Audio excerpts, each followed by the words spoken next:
Genesis chapter 26. Hello, I'm Lydia, and I'm currently reading the entire Bible chapter by chapter, day by day until I get to the end of it, but I did start in James, so I will be circling around. I'm now in Genesis, and we are going on to Genesis chapter 26 with my old Bible. Look at it. It needs rebinding so badly. It's falling apart. But look at my little mural that I drew when I was like 12 in Sharpie, so it's lasted the test of time. But everything else is like low-key falling apart. Got loads of chips on it, but I love it.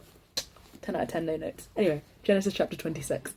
Also, please bear with, I have to get used to the size of the words. This is probably why I wear glasses. Not gonna lie, my prescription's so bad. Genesis 26. Isaac and Abimelech. Now there was a famine in the land, besides the earlier famine of Abraham's time. And Isaac went to Abimelech, king of the Philistines, in Gerar. The Lord appeared to Isaac and said, "Do not go down to Egypt. Live in the land where I tell you to live. Stay in this land for a while, and I will be with you and will bless you. For to you and your descendants I will give all these lands, and will confirm the oath I swore to your father Abraham. I will make your descendants as numerous as the stars in the sky, and will give them all these lands. And through your offspring all nations on earth will be blessed, because Abraham obeyed me and kept my requirements, my commands, my decrees, and my laws." So Isaac stayed in Gerar. When the men of that place asked him about his wife, he said, "She is my sister," because he was afraid to say, "She is my wife." He thought, "The men of this place might kill me on account of Rebekah, because she is beautiful."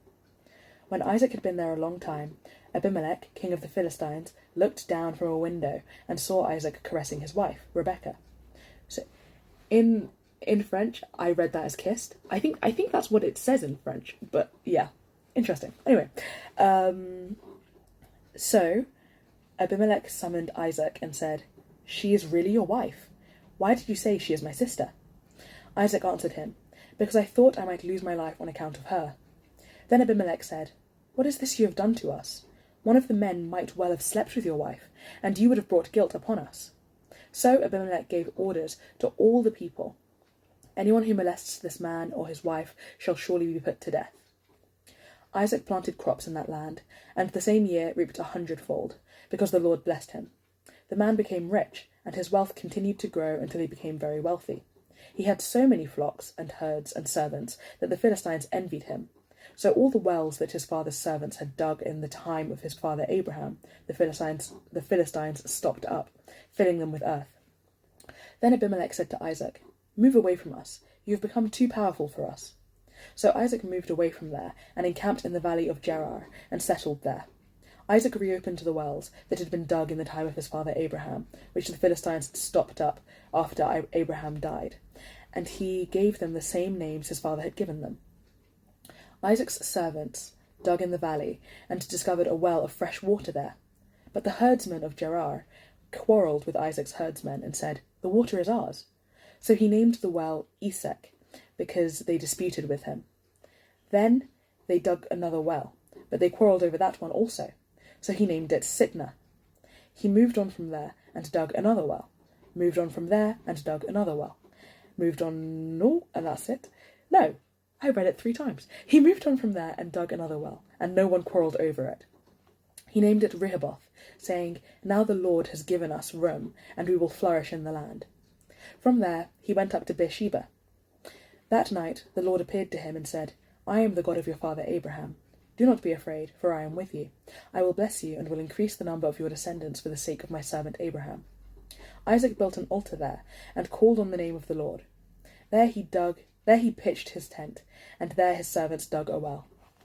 Meanwhile, Abimelech had come to him from Gerar with Ahazath, his personal adviser, and Phicol, the commander of his forces.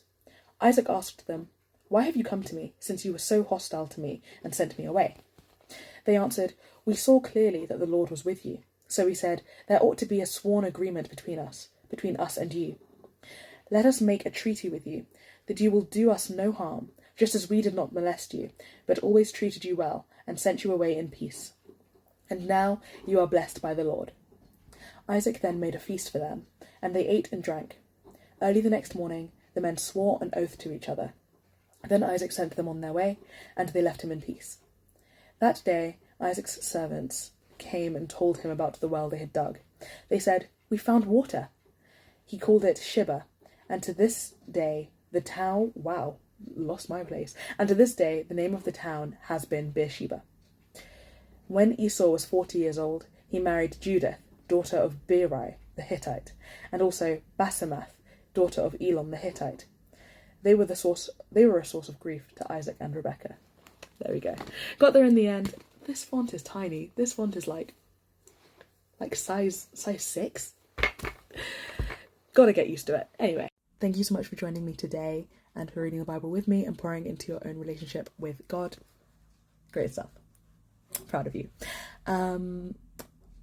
I pray that God blesses you abundantly today and tomorrow in case I do not post. Oh my goodness. And God willing, I'll see you tomorrow. Bye.